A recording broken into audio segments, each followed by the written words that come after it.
সব ক্লুই অভিষেকের দিকে ইশারা করছে। তো ওকে কাল রাত থেকে পাওয়া যাচ্ছে না, তার মধ্যে ওর ফোনও বন্ধ আসছে। একটা কাজ করো, ওর ফোনটাকে ট্রেস করে ওর লাস্ট লোকেশন খুঁজে বের করো। জানতে পারা যাবে ও এখন কোথায় আছে।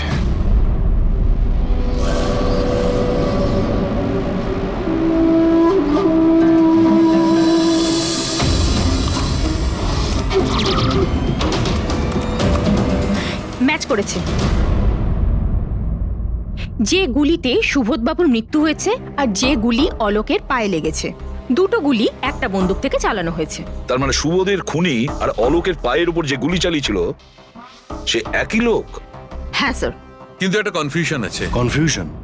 আর সেটা ডক্টর সালুখের? হ্যাঁ, কিন্তু কি সেটা?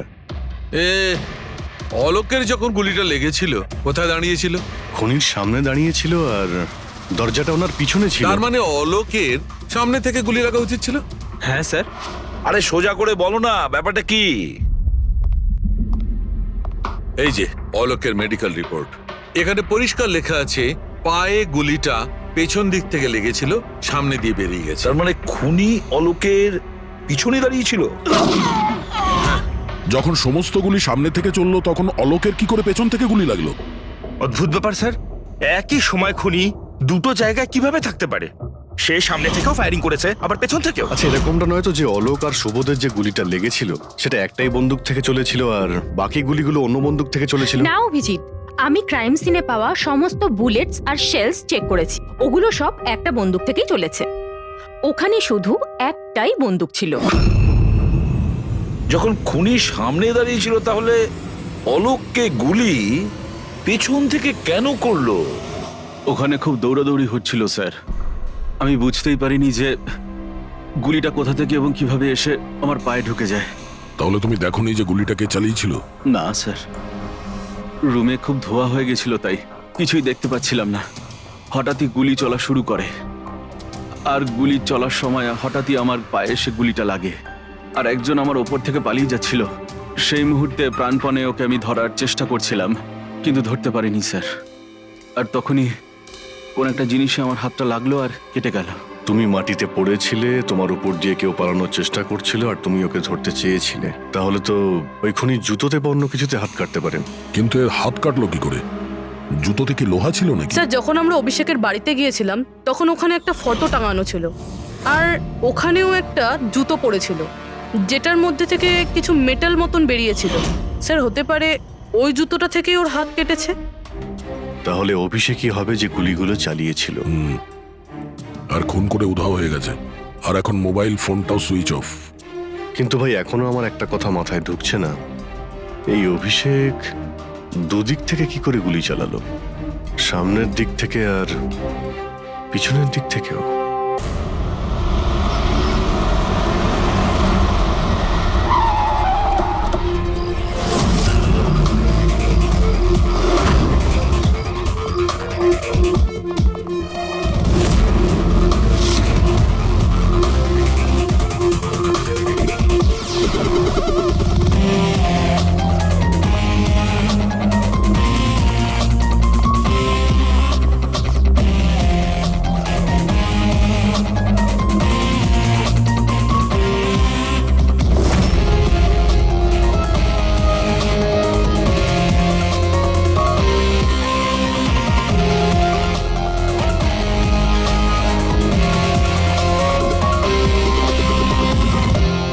খুনি এখানেই ছিল। পঙ্কজ,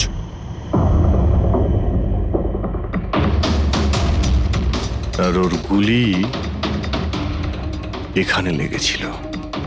স্যার, গুলি এখান থেকে ঢুকেছে আর এখান থেকে বেরিয়েছে স্যার। একটু পিছিয়ে যাও তো। কিন্তু গুলিটা ওইখানে লাগলো কি করে?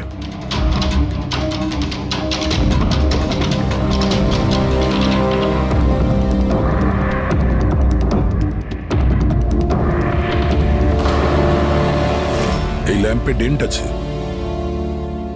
আচ্ছা, এরকম নয় তো যে গুলি এই ল্যাম্পে ধাক্কা লেগে অলোকের পায়ে লেগেছে? হ্যাঁ, এটাও হতে পারে। কিন্তু স্যার, ল্যাম্পে গুলি এই অ্যাঙ্গেল থেকে লাগলো কিভাবে? হতে পারে যে ওরা বলছিল না যে খুনি এইখানে ছিল। যদি এখান থেকেও গুলি চালিয়ে থাকে তো খুনি এখানে দাঁড়িয়েছিল আর এইভাবে গুলি চালিয়েছিল।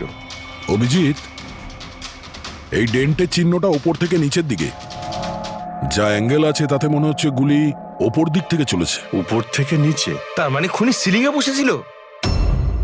স্যার, উপরে গুলির দাগও আছে।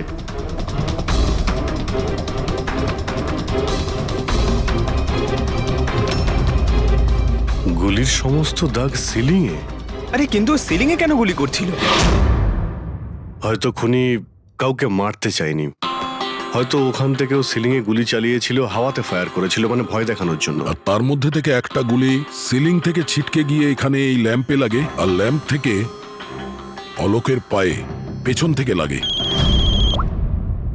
হ্যালো, ওকে, গ্রেট, থ্যাঙ্কস।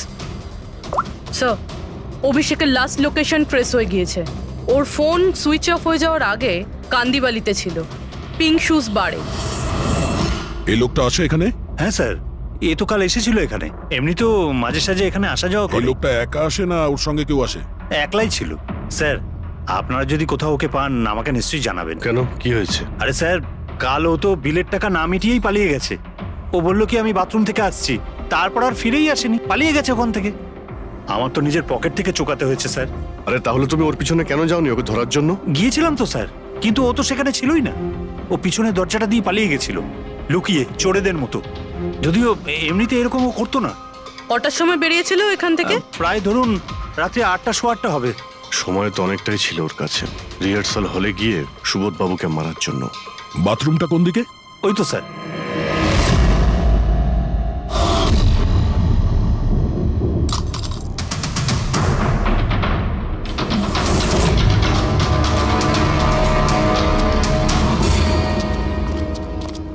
কাল রাত্রে এই লোকটাকে দেখেছিলে?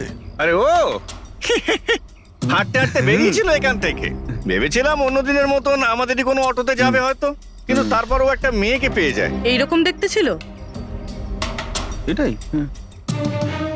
কালকে খুব বৃষ্টি হচ্ছিল আর অন্ধকারও হয়ে গিয়েছিল, তাই ঠিক মতো দেখতে পাইনি। মেয়েটা যে এসেছিল সেটা বুঝতে পেরেছি। ও যে এলো, দুজনে একসঙ্গে চলে গেল। ওরা কোন দিকে গিয়েছিল? ওইদিকে। ওই তো। Thank you. Thank you. Thanks.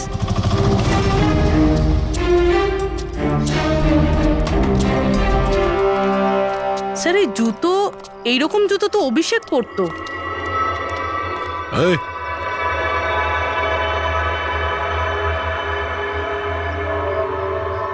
বেঁচে আছে? এই, ওঠ, ওঠ। মনে হচ্ছে কি জল ছিটাতে হবে।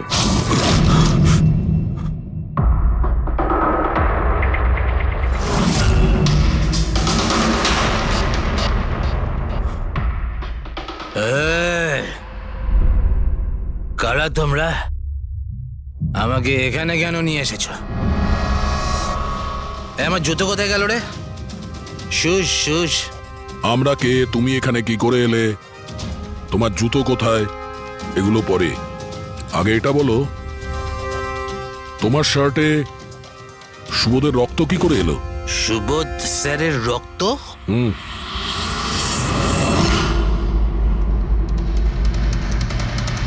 তোমরা কারা আর এখানে কি করছো? আমরা কে? হট! ওটা দেখ, দেখছিস? হ্যাঁ, সিআইডি? টান টান টান টান টান টান টান টান টান। আমি কিচ্ছু করিনি। চুপ, মুখ বন্ধ, কোনো বাজে কথা নয়। অভিষেক, কালকে রাত্রি 10টার সময় সুবোধ খুন হয়েছে, কেউ কে গুলি করেছে। তোমার পুরো টিম ওখানে ছিল, শুধু তুমি ওখানে ছিলে না। কোথায় উধাও হয়েছিলে আর কেন? আর যখন তোমায় পাওয়া যায় তখন তোমার শার্টে সুবোধ বাবুর রক্ত লেগেছিল। স্যার, এসব আপনারা কি বলছেন স্যার? আমি সুবোধ স্যারকে মারিনি। চলো ঠিক আছে, কিন্তু তোমার কাছে সুবোধ স্যারের মেসেজ এসেছিল তো, তাহলে গেলে না কেন? আমি কোনো মেসেজ পাইনি স্যার। মিথ্যে কথা বলার আগে দুবার ভেবে নে। তোর ফোন আমরা চেক করেছি, মেসেজ এসেও ছিল আর তুই ওটা পড়েওছিস। স্যার আমি একটু বেশি খেয়ে নিয়েছিলাম স্যার, আমি সত্যি বলছি স্যার। খাওয়ার পর আমি সব ভুলে যাই, কিচ্ছু মনে থাকে না। কিন্তু মিস্টার সুবোধকে মারতে তুমি ভুলে যাওনি। আর ভুলবেই বা কি করে? সুবোধকে প্রতিশোধ নেবে ভেবেছিলে? হ্যাঁ, তোমাকে চাকরি থেকে বরখাস্ত করেছিল সে। হ্যাঁ স্যার, রাগ হয়েছিল আমার, উনি আমাকে বিনা কারণে কাজ থেকে বের করে দিলেন। কিন্তু সুবোধ স্যারকে আমি মারিনি স্যার, বিলিভ মি স্যার, সত্যি বলছি স্যার। কি করে বিলিভ করি বলো তো? তুমি তো খাওয়ার পরে অর্ধেক কথা ভুলে যাও। বার থেকে বেরোনোর সময় তোর সঙ্গে যে মেয়েটা ছিল ওর সাথে বসে প্ল্যান বানিয়েছিস নিশ্চয়ই তুই সুবোধকে মারার জন্য, হ্যাঁ? কোন মেয়ে, কোন মেসেজ? স্যার আমি খুন করিনি স্যার। আচ্ছা, মেনে নিলাম যে তুমি সুবোধকে খুন করনি, তাহলে সুবোধের রক্তের ছিটে তোমার গায়ে লাগলো কি করে? স্যার আমার সত্যি কিচ্ছু মনে নেই। এই, একদম মিথ্যে কথা বলবে না। তোমার কি মনে হয় তুমি যা বলবে তা আমরা বিশ্বাস করে নেব? খুন করে স্মোক বম ফেলে ধোঁয়ার মধ্যে পালিয়ে গেল। ওর হাতে স্মোক বমের কেমিক্যালের ট্রেসেস পাওয়া গেছে স্যার। খুনি ওই। না না পঙ্কজ, সঠিকভাবে বলা যাবে না যে এই খুনি, কিন্তু একটা কথা ঠিক বস, সুবোধের খুন কাল রাত 10টার সময় হয়নি। এটা কি বলছো তুমি সালুকে? আমি বলতে চাইছি বস, সুবোধের খুন কালকে রাত 10টার সময় হয়নি, বরং পরশু রাত 10টার সময় হয়েছে। 24 ঘন্টা আগে? আরে এসব কি বাজে কথা বলছেন আপনি? ওই পার্থ, সীমা আর অলোক, আরে ওই যে যারা 5 জন ছিল, ওরা কাল রাত 10টার সময় সুবোধ বাবুর খুন হতে নিজের চোখে দেখেছিল। আর আপনি বলছেন এনার খুন পরশু রাতে হয়েছে? হ্যাঁ ঠিক আরে এটা তাই কি করে হয়েছে। হতে পারে ডক্টর আর যে সালুখে? কোনো ভাবেই হতে পারে, কিন্তু হয়েছে এটাই। কিন্তু ডক্টর সালুখে, ওই 5 জন যেটা দেখেছিল তাহলে সেটা কি? আমি জানি না কি করে হয়েছে, কিন্তু একটা কথা আমি গ্যারান্টি দিয়ে বলতে পারি, সুবোধের মৃত্যু পরশু রাতে হয়েছে 10টার সময়, আর এর কারণও আছে।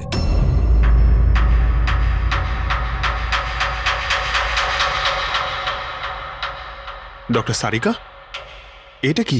ট্র্যাশ নোয়ার। ট্র্যাশ নোয়ার মানে? পঙ্কজ, মৃত্যুর সময় যদি কোনো ব্যক্তির চোখ খোলা থাকে তাহলে তার চোখের পিউপিলসের নিচে একটা ব্রাউন কালারের লেয়ার তৈরি হয়। চোখের মধ্যে যে মনি থাকে সেটা শুকোতে শুরু করে, ময়েশ্চার শেষ হতে শুরু করে, আর সেই কারণে পিপলসের নিচে ব্রাউন লেয়ার আসে, একে ট্রেশনর বলে। আর মৃত্যুর পর যত বেশিক্ষণ চোখ খোলা থাকে তত এই লেয়ারটার কালার ডার্ক হতে থাকে। আসল কথাটা বলো সালুকে, তুমি কি বলতে চাইছো? আসল কথা হলো এটা বস, এই দেখো এর ট্রেশনরের কালারটা দেখো, এর ডার্কনেস এই কথা বলছে যে এর মৃত্যু কাল রাতে হয়নি, বরং পরশু রাতে হয়েছে। কিন্তু ডক্টর সালুখে, আমরা যখন সুবোধ বাবুর বডিটা পেলাম তখন তো ওনার চোখ বন্ধ ছিল। হয়তো তোমাদের যাওয়ার একটু আগেই খুনি ওর চোখ দুটো বন্ধ করে দিয়েছিল। হয়তো হয়তো এটা হয়েছে, হয়তো ওটা হয়েছে। আরে তুমি তো নিশ্চিত করে কিছু বলছোই না, তুমি ভুল করছো সালুকে। কি আমি ভুল করছি? হ্যাঁ, ভুল করছো। মানে হচ্ছে তুমি সায়েন্টিফিক এভিডেন্সটাকে ভুল বলছো। আগে হ্যাঁ, অদ্ভুত ব্যাপার, তার মানে ফরেনসিক টেস্টকে তুমি ভুল বলছো, মিথ্যে বলছো। দেখো সালুকে, ফরেনসিক এভিডেন্সের কোনো কথা বলছি না, ভুল মানুষ করে, বুঝেছো? কিন্তু আমি কোনো ভুল করতে পারি না। কেন হতে পারে না? কারণ আমি ফরেনসিক এক্সপার্ট ভাই। আরে তুমি নিজেকে ভগবান ভগবান ভাবো নয়, নাকি? কিন্তু আমি আরে এক্সপার্ট স্যার, বটে। ভুল করো না। একদম বাজে কথা বলো না। আরে কি উল্টো কথা কথা বলছো? বলছো। স্যার একটা কথা বলুন আমাকে, যদি এরকম হয়, মানে যদি এরকম হয়ে থাকে, তো যখন আমরা এনার বডি পেলাম তখন এনার কম্প্রেসার তো অনেকটাই কম হওয়া উচিত ছিল। আর দুদিনে তো স্যার বডি পচে যাবে, শুধু বাড়িতেই নয় স্যার, আশেপাশেও তো পচে দুর্গন্ধ বেরোবে। কোনো ডেড বডিকে এভাবে রাখা কোনো বড় কাজ তো নয় না দয়া। খুনি হয়তো এই বডিটাকে কোনো ফ্রিজার বা 0 ডিগ্রি টেম্পারেচারের মধ্যে রেখে দিয়েছিল। দেখো দেখো, কি হয়েছিল, কি হতে পারতো সেটা আমি জানি না। আমি শুধু একটা কথাই জানি, যেটা আমি বারবার বলছি, যে এর মৃত্যু কাল রাতে হয়নি, বরং পরশু রাতে হয়েছিল রাত 10টার সময়। কিন্তু কালকে রাত্রি 10টার সময় 5 জন লোক নিজেদের চোখে দেখেছে ও যখন মারা যাচ্ছিল, বুঝেছো? আমার এই 5টা লোকের চোখের ওপর কোনো ভরসা নেই, আমার শুধুমাত্র এই চোখের ওপর ভরসা আছে। আর তুমি জানো, লাশ কখনো মিথ্যে কথা বলে না। তাহলে ডক্টর ওই 5 জন, ওই 5 আই উইটনেস যা দেখেছিল সেটা কি ছিল? স্যার দয়া করে আপনি কিন্তু এটা বলবেন না যে ওটা হলোগ্রাম ছিল বা কোনো 3D ইলিউশন ছিল, এটা কিন্তু বলবেন না দেখো please। বস, 3D ছিল, হলোগ্রাম ছিল, যা কিছু থাকতে পারে, আই ডোন্ট কেয়ার। আমি শুধু একটা কথা জানি, ওটা সুবোধ ছিল না, কারণ সুবোধ আগেই মারা গেছিল। এখন বলছো সুবোধও ছিল না? আগে হ্যাঁ, ও সুবোধ ছিল না। আর এই কথাটা আমি জোর দিয়ে বলছি, যদি কেউ আমার কথাকে মিথ্যে প্রমাণ করে, আমি সঙ্গে সঙ্গে এই চাকরি ছেড়ে দেবো।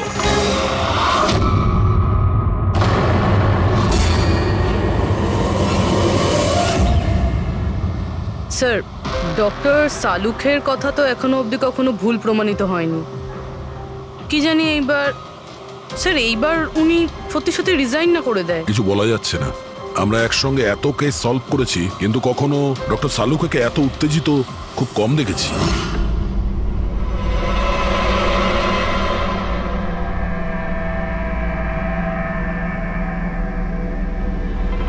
আরে ভাই, উনি ওনার কাজ করছেন আর আমরা আমাদের কাজ করছি। এখন আমাদের কাছে প্রাইম সাসপেক্ট হিসেবে যদি কেউ থেকে থাকে সেটা হলো এই অভিষেক। আর স্যার ওই মেয়েটাও, যে অভিষেকের সাথে বার থেকে বেরিয়েছিল। পুরবি একটা কাজ করো, অভিষেকের কল লিস্টটা ভালো করে চেক করে দেখো। ওর ফোন বন্ধ হওয়ার আগে ও কাউকে ফোন করেছিল, বা হয়তো কোনো ফোন এসেছিল। আর যদি ফোন আসে তাহলে ওই নম্বরটা ট্রেস করে ওই মেয়েটার খবর আমরা পেতে পারি। কিন্তু স্যার যদি সালুখে স্যারের কথা সত্যি হয় তো? যদি সত্যি হয় তাহলে আমরা পাগল হয়ে যাব, আর যদি মিথ্যা হয় তাহলে উনি, তাহলে স্যার আমি এটা ভাবছি যে উনি এই কথাটা প্রুফ করবেন কিভাবে? আরে শুনলাম যে অনেকগুলো মিটার আর অনেকগুলো লাইট চেয়ে পাঠিয়েছেন ডক্টর সালুকে। ডক্টর সারিকা বলল। কেন কেন স্যার? আই এম শিওর এটা তো উনি ছাড়া আর কেউ বলতেই পারবেন না। ডক্টর সারিকাও না?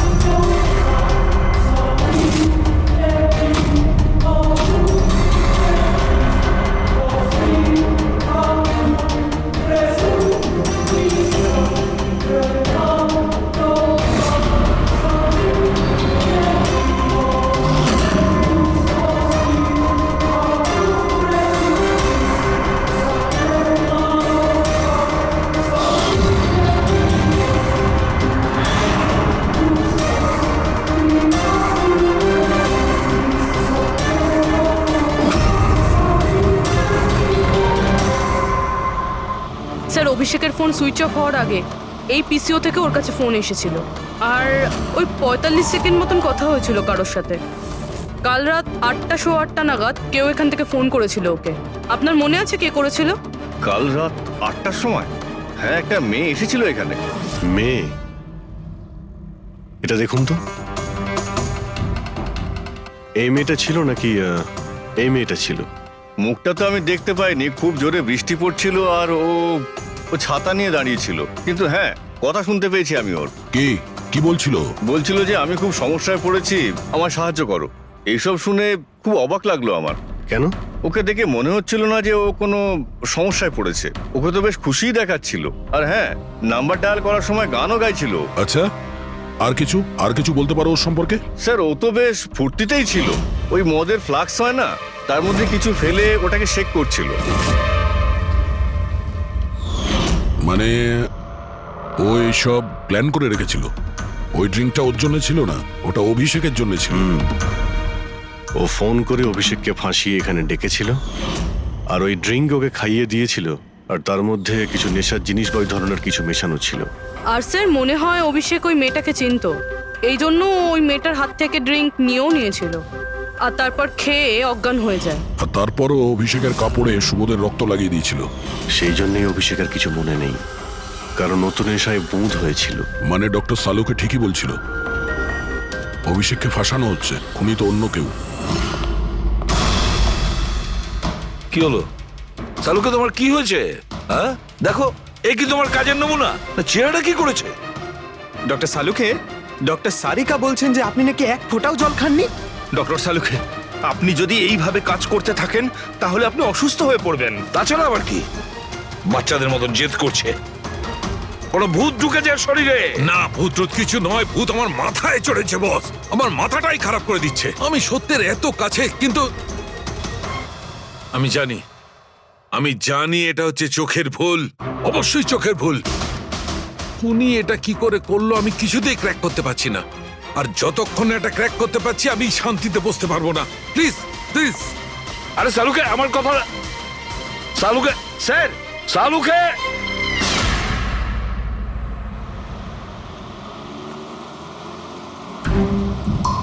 যদি ডক্টর সালুখের কথা ঠিক হয়, তাহলে সেই রাতে যা যা হয়েছিল এখানে সবটাই ভুল ছিল, আর ওদের ভুল দেখানো হয়েছিল। শুধুমাত্র ওই গুলি আর ওই স্মোক বোম ছাড়া ওগুলো ইউজ হয়েছিল, না হলে রুমে ধোয়া হতো না, না অলোকের পায়ে গুলি লাগতো।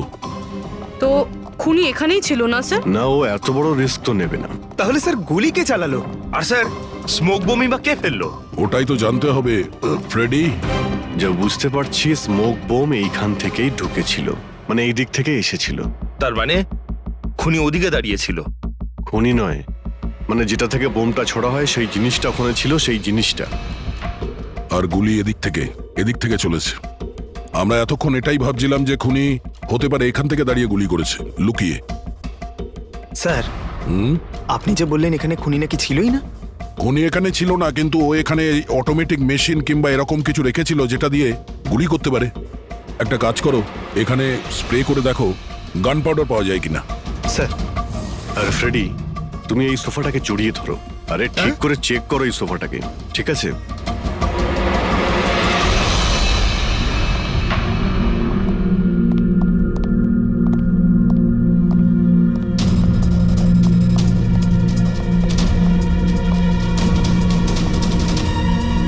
এখানকার এসি কাজ করছে না। আরে পঙ্কজও বলছিল এখানে প্রচন্ড গরম লাগছে। কি গরম লাগছে। আমি এসি অন করে দিচ্ছি। এসিটার আবার কি হলো? পরশু অব্দি তো ঠিক ছিল। কিন্তু এই আই উইটনেসটা বলছিল যে দুদিন আগে এই এসিটা তো ঠিক ছিল, হঠাৎ কি করে খারাপ হয়ে গেল?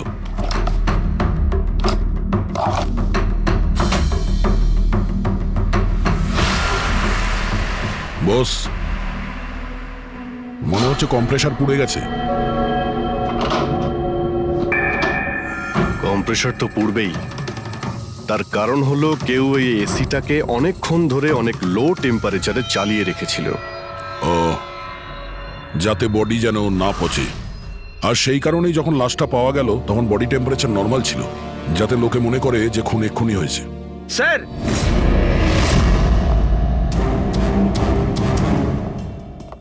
হ্যাঁ ফ্রেডি, স্যার মনে হচ্ছে এই সোফাটার গায়ে কিছু লেগেছিল, কেউ জোর করে টেনেছিল, কিন্তু এই ছোট্ট টুকরোটা সোফাতেই ছিল। হতে পারে এটা সেই মেশিনেরই টুকরো হবে যাকে স্মোক বোম বলা হচ্ছে। হতে পারে। এটা সোফার কোনো কিছু হতে পারে না। স্যার, স্যার কাবার্ডে গান পাউডারের ট্রেস রয়েছে। ও কোনো অটোমেটিক ফায়ারিং মেশিন ফিট করেছিল ভেতরে। আর সেই মেশিনের এম সিলিং এর দিকে ছিল, কারণ যতগুলো গুলি চলেছে সবকটা সিলিং এ গিয়ে লেগেছিল। কিন্তু স্যার ওই মেশিনটা অপারেট করছে কি করে?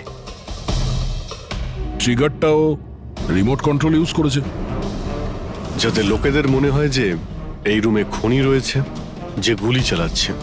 কিন্তু স্যার, খুনি এত কষ্ট করতে যাবে কেন? যাতে কারো সন্দেহ না হয় যে খুন করার সময় এখানে কেউ ছিল। কিন্তু একটা ব্যাপার তো একদম পরিষ্কার হয়ে গেছে, খুনি ওই 5 জনের মধ্যেই কেউ হবে। কারণ এই 5 জনকেই যাদের ওপর সন্দেহ করা লজিক্যালি বোকামো, কারণ ফায়ারিং তো সামনে থেকে হয়েছিল, রাইট? স্যার, স্যার আমি শিওর এটা কোন মেয়েটা, ওই মেয়েটাই যে অভিষেককে ফোন করে বার থেকে বাইরে ডেকেছিল। কিন্তু মেয়ে বলতে তো দুজন, একজন সীমা আর একজন বিনীতা। তাহলে দুজনের কেউ একজন হবে হয়তো। যেই করে থাক খুব ভালো প্ল্যানিং করেছিল সে।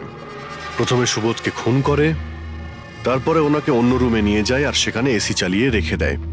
আর এখানে এই রুমে মেশিন টেশিন লাগিয়ে নাটকের জন্য তৈরি করে। আর এসবের মধ্যে অভিষেককে ফাঁসিয়ে দিয়েছে, ওর শার্টে সুবোধবাবুর রক্ত লাগিয়ে দিয়েছে। তারপরে এসি রুম থেকে ওর লাশটাকে নিয়ে এসে এখানে এই রুমে রেখে দিয়েছিল যাতে ওর বডির টেম্পারেচার নর্মাল হয়ে যায়। আর তারপর সুবোধবাবুর মোবাইল থেকে সবাইকে SMS করে দিয়েছিল। আর তারপর অপেক্ষা করে মজা শুরু হওয়ার। স্যার আমরা সবার মোবাইল লোকেশন চেক করেছি, সেদিন এখানে কেউই ছিল না, সবাই অন্য জায়গায় ছিল। খুনি খুব স্মার্ট পুরবি, যে এত বড় একটা প্ল্যান করেছিল তার কাছে এই লোকেশন ফেক করা এমন কোনো কঠিন কাজ নয়।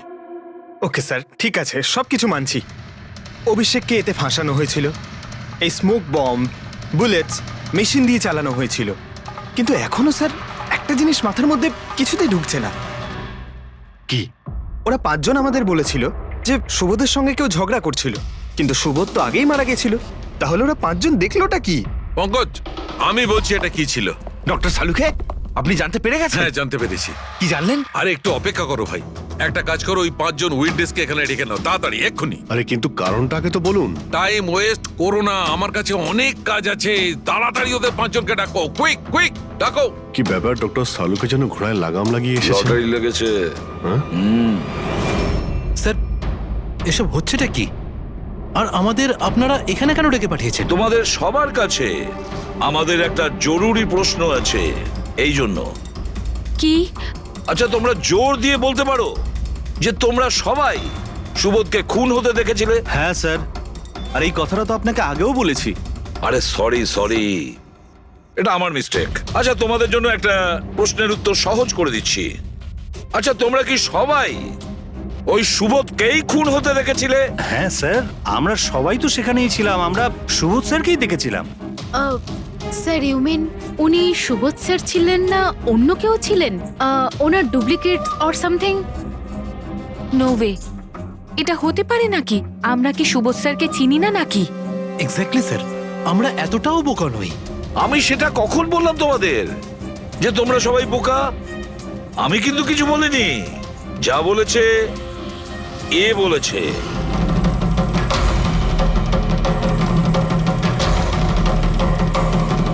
এটা হতে পারে নাকি? আমরা কি সুবোধ স্যারকে চিনি না নাকি? এক্স্যাক্টলি স্যার, আমরা এতটাও বোকা নই। আমি সেটা কখন বললাম তোমাদের যে তোমরা সবাই বোকা? আমি কিন্তু কিছু বলিনি। যা বলেছে এ বলেছে।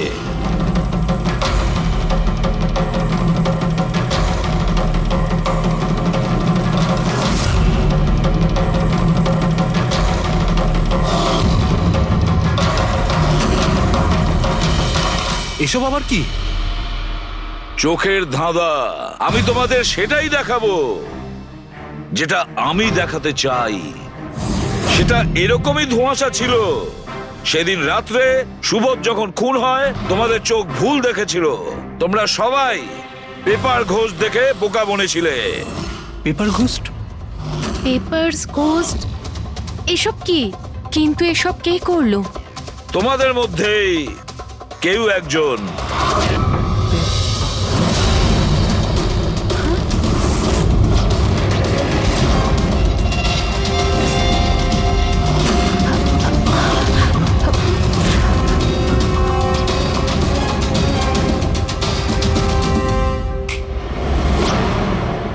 এসব কি স্যার?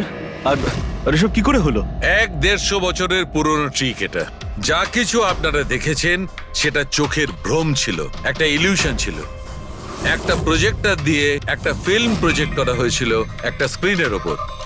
ওই স্ক্রিনটার অ্যাঙ্গেলটা এমন ভাবে রাখা হয়েছিল যাতে করে যা ইমেজ ওই স্ক্রিনের উপর প্রজেক্ট করা হচ্ছিল সেটা একটা রিয়েল লাইফ ইমেজ মনে হচ্ছিল। এরকমই সেই দিন হয়েছিল। ওইখানে আছে প্রজেক্টর। ওই প্রজেক্টর থেকে সুবোধ বাবুর ফিল্ম এই স্ক্রিনটায় প্রজেক্ট করা হয়েছিল। আর তোমরা সুবোধ বাবুর একটা রিয়েল লাইফ ইমেজ দেখেছিলে। যাতে তোমাদের মনে হয় যে সত্যি সুবোধ ওখানে উপস্থিত ছিল, কারোর সঙ্গে ঝগড়া করছিল। সেই রাতে সুবোধবাবুকে খুন করা হয়নি, ওনার মার্ডারের ফিল্ম চলছিল। ওনাকে তো একদিন আগেই খুন করা হয়েছিল। একদিন আগেই মানে? কিন্তু স্যার আমরা তো ওখানে কোনো প্রজেক্টর দেখিনি। যেরকম গুলি চালানোর জন্য আর স্মোক বম ফেলার জন্য মেশিন ইউজ করা হয়েছিল, সেইভাবেই খুনি প্রজেক্টরকে কোথাও লুকিয়ে দিয়েছিল। হ্যাঁ, একদম প্রজেক্টরকে কোথাও লুকিয়ে রাখা হয়েছিল। আর এই দেখুন, যে রুমে সুবোধ বাবু খুন হয়েছিলেন সেখান থেকে আমি পেয়েছি এইটা। জানেন এটা কি? এটা স্ক্রিনটার একটা ছোট্ট টুকরো। কিন্তু স্যার, এটা আমাদের মধ্যে কে করতে পারে? এর উত্তর তো তোমাদের মধ্যেই কেউ একজন দেবে, তোমাদের থেকেই। এ দেখো,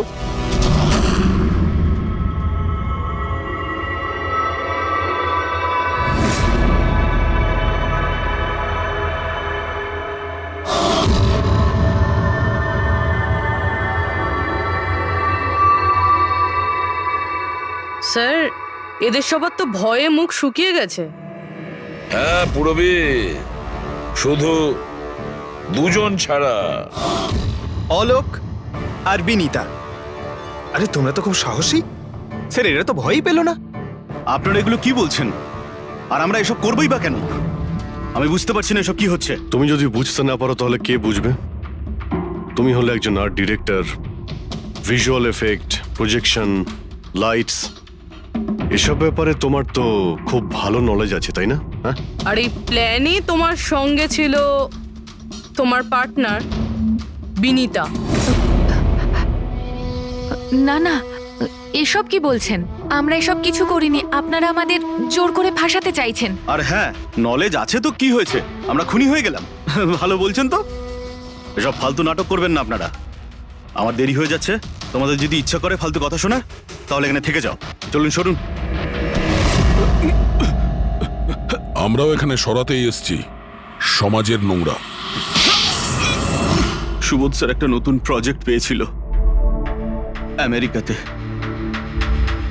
আমি ভীষণই খুশি ছিলাম যে আমরা সবাই প্রথমবার ইন্টারন্যাশনাল প্রজেক্টে কাজ করার সুযোগ পেয়েছি। ওনার সাথে আমাকে নিয়ে যাওয়া তো দূরের কথা, সুবোধ স্যার আমাকে নিয়ে মজা করেছিলেন। বলেছিলেন যে আমি জঘন্য আর্ট ডিরেক্টর, আমার ইন্টারন্যাশনাল প্রজেক্টে কাজ করার যোগ্যতা নেই, লো বাজেটের যেসব কাজ হয় তাতে কাজ করার উপযোগী। উনি চাইছিলেন না যে আমি এই প্রজেক্টে অংশগ্রহণ করি। ওনার পাগলামো সহ্য করলাম, ওনার সন্দেহ করা সবকিছুই সহ্য করে গেলাম, কিন্তু তার বদলে উনি আমাকে অপমান করলেন। তাই আমি তখনই সিদ্ধান্ত নিয়ে ফেলি যে ওনাকে বুঝিয়ে দিই যে আমি কি করতে পারি। সেই কারণে বিনীতার সঙ্গে মিলে সুবোধকে মারার প্ল্যান করেছিলে।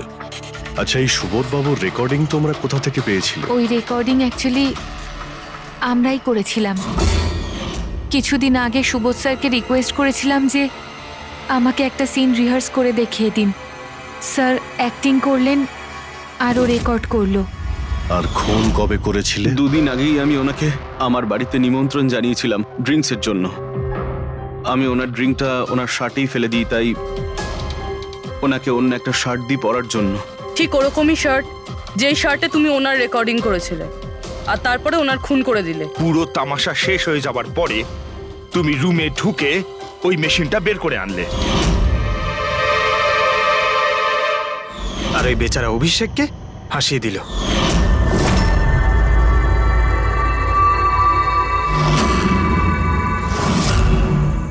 প্ল্যান তো খুব ভালো করেছিলে তোমরা দুজনে, কি অলোক আর বিনীতা, কিন্তু তোমরা ভুলে গিয়েছিলে এটা।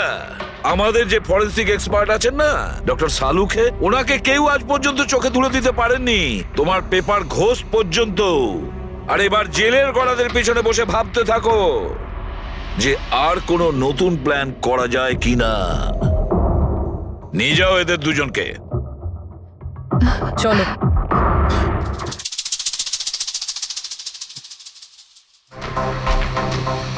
হ্যাঁ বস,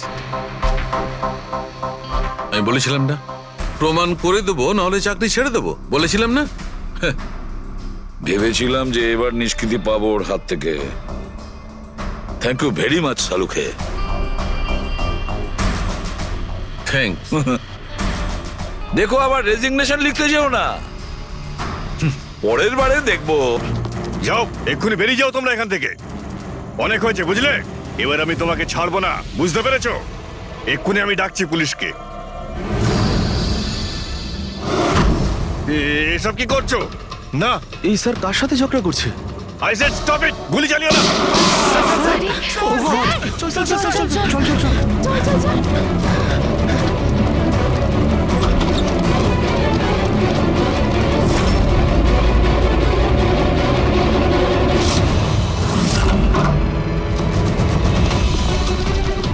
স্যার, ও মাই গড স্যার, স্যার, ও গড, এই গুলিটা কে চালালো?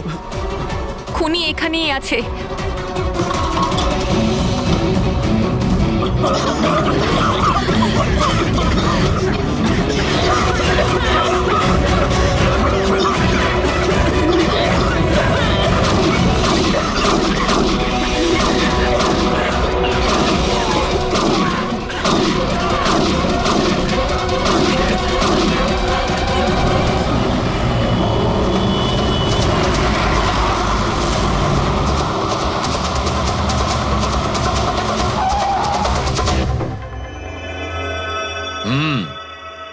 দুটো গুলি লেগেছে বস, বুকে, পয়েন্ট ব্ল্যাঙ্ক থেকে।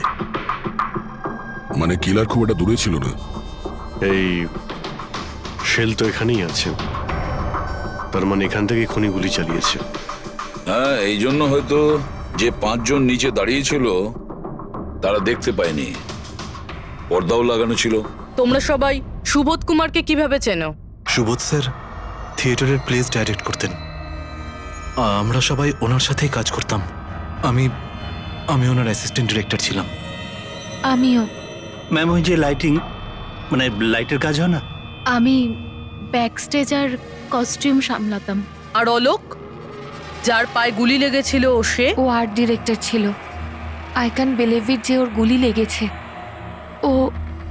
ও ঠিক হয়ে যাবে তো? হ্যাঁ, উনি ঠিক হয়ে যাবেন। ডক্টর বলছিলেন যে গুলি এপার ওপার হয়ে গেছে, হি উইল বি ফাইন।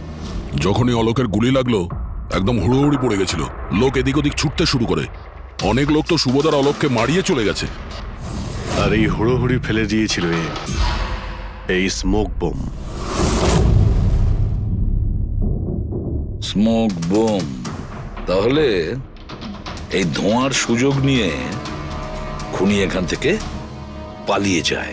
আচ্ছা, তাহলে আপনাদের মধ্যে কেউই খনিকে পালিয়ে যেতে দেখেননি? না, আমরা তো নিজেরাই দৌড়চ্ছিলাম। ইনফ্যাক্ট আমি দৌড়তে গিয়ে পার্থর ওপর পড়ে গেলাম। তোমরা এই সময় এখানে কি করছিলে? তোমাদের কোনো রিহার্সাল ছিল নাকি? না, জানি না। আসলে আমি বলতে চাইছি, স্যার নিজে মেসেজ করে আমাদের এখানে ডেকেছিলেন। আপনার ফোনটা দেখান। উফ, কি হলো? কি গরম লাগছে। আমি এসি অন করে দিচ্ছি। হ্যাঁ প্লিজ।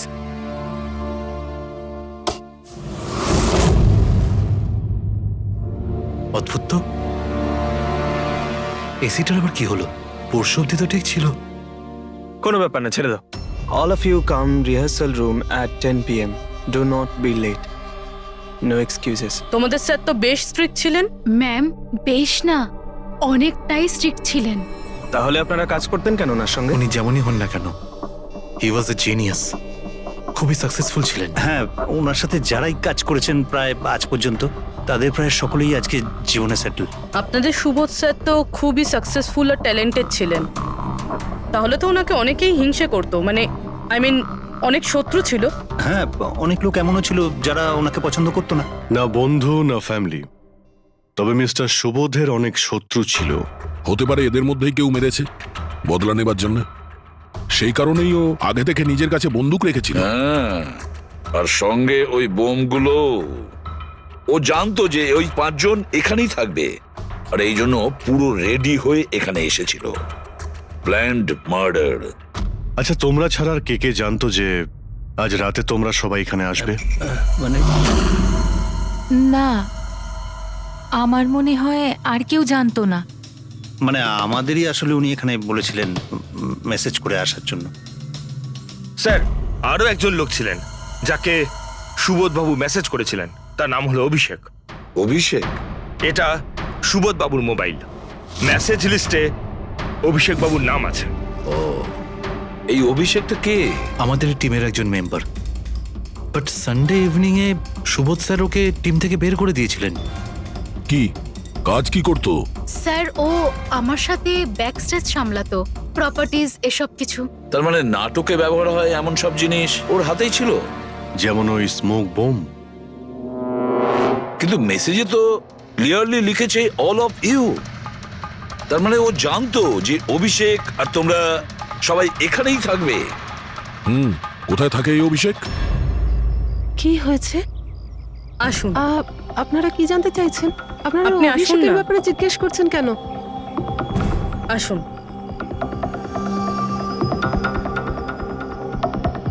কি হয়েছে স্যার? আপনারা সবাই এখানে? অভিষেক কাল 4টের সময় বেরিয়েছিল, ও বাড়িতে ফেরেনি। আপনার কি মনে হয় মাসিমা, কোথায় যেতে পারে অভিষেক? হতে পারে ওর কোনো বন্ধুদের সাথে বা গার্লফ্রেন্ডের সাথে কোথাও ঘুরতে গিয়েছে। না না, ওর গার্লফ্রেন্ডের ফোন এসেছিল আমার কাছে। ও তো নিজেই চিন্তিত, ও নিজেই জানতে চাইছিল অভিষেক কোথায়। কিন্তু আপনারা এসব জিজ্ঞেস করছেন কেন? ওর কিছু হয়নি তো? ও কোনো খারাপ কাজ করেনি তো? দেখুন, আমার ছেলে চট করে রেগে যায়, কিন্তু ও কোনো খারাপ কাজ করতে পারে না। খুব চিন্তায় ছিল। 2 মাস বাদে ওর বিয়ে হওয়ার কথা ছিল তো, আর সানডেতে ওর বস ওকে ডেকে কাজ থেকে ছাড়িয়ে দেয়। ও এটা ভেবে দুশ্চিন্তায় ভুগছিল যে সমস্ত ব্যবস্থা কি করে হবে। আপনি ওকে ফোন করেননি? ফোন তো করেছিলাম, কিন্তু ওটা তো সুইচ অফ আসছে। কোথায় আছে ও? আমাকে আমার ছেলেকে খুঁজে দিন, নইলে আমি বাঁচবো কি নিয়ে। মাসিমা, আপনি প্লিজ চিন্তা করবেন না, আমরা অভিষেককে খোঁজার চেষ্টা করছি, কিচ্ছু হতে দেবো না ওর। রিল্যাক্স। আসুন, আপনি ভিতরে আসুন। অভিষেক, প্লিজ ম্যাম, আপনি নিজেকে সামলান। আমরা আপনার ছেলেকে খুঁজে বের করব, প্লিজ।